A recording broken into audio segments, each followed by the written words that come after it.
மேற்கே பிராந்தியத்தில் மிகப்பெரிய பதற்றத்தை கிளப்பிய ஒரு சம்பவம் சமீபத்தில் நடைபெற்றது. ஈரான் இஸ்ரேல் மீது மிகப்பெரிய அளவில் திட்டமிட்ட தாக்குதலை மேற்கொண்டது. நூற்றுக்கணக்கான ஆளில்லா விமானங்களும் மற்றும் பல்வேறு வகையான ஏவுகணைகளும் ஒரே நேரத்தில் இஸ்ரேலை நோக்கி பாய்ந்தன. இந்த தாக்குதலால் இஸ்ரேலின் பாதுகாப்பு அமைப்புகள் சோதனைக்கு உள்ளானது. சில ஏவுகணைகள் தடுப்புகளை மீறி இஸ்ரேலின் முக்கிய நகரங்களையும் வசிப்பு பகுதிகளையும் தாக்கின. இதில் டெல் அவீவ் நகரம் கடுமையாக சேதமடைந்தது.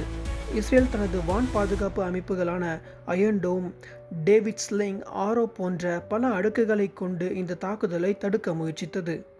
இருந்தாலும் எதிர்பார்த்தபடி இவை முழுமையாக வெற்றியளிக்கவில்லை.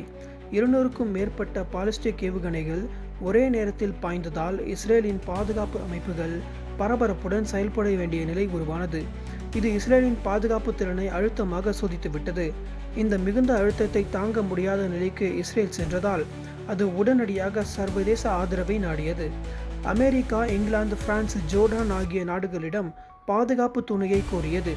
இந்த தாக்குதலில் அமெரிக்கா தனது மத்திய கிழக்கு தளங்களில் இருந்து ஏவுகணைகள் செலுத்தியிருக்க வாய்ப்புள்ளதாகவும், அதே நேரத்தில் விமானப்படையின் கப்பல்களும் செயல்படலாம் என எதிர்பார்க்கப்படுகிறது.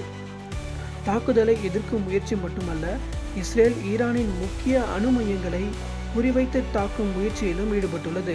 குறிப்பாக போட்டோ யுரேனியம் செறிவூட்டும் தளம் இஸ்ரேலின் இலக்காக இருக்கலாம். ஆனால் அந்த தளம் மலைக்குள் ஆழமாக அமைந்ததால் அதனை தாக்க இஸ்ரேலுக்கு போதுமான சக்தி வாய்ந்த குண்டுகள் இல்லை. ஆனால் அமெரிக்காவிடம் அந்த வகையான ரகசிய குண்டுகளும் அதனை எடுத்து செல்லக்கூடிய விமானங்களும் உள்ளன. மேலும் ஈரானின் ட்ரோன் தாக்குதல்களை தடுக்கவும் வான்வெளியை பயன்படுத்த அனுமதி பெறவும் இஸ்ரேல் ஜோர்டானிடம் அனுமதி கேட்டுள்ளது. இங்கிலாந்தும் பிரான்சும் தங்களது இராணுவ ஆதரவை வழங்குமாறு இஸ்ரேல் கேட்டுள்ளது. இது ஏன் இவ்வளவு கடுமையாக மாறியது என்றால் காரணம் ஒன்றுதான். ஈரான் தற்போது மிகவும் வலிமையான இராணுவம் கொண்ட நாடாக மாறியுள்ளது. இஸ்ரேல் தனியாக இதனை சமாளிக்க முடியாத அளவுக்கு இது பெரிய தாக்குதலாக அமைந்துள்ளது. உலக நாடுகளில் ஒருங்கிணைந்த உதவி இல்லாமல் இஸ்ரேலுக்கு தன்னை தானே முழுமையாக பாதுகாக்கவே முடியாத நிலை உருவாகியுள்ளது.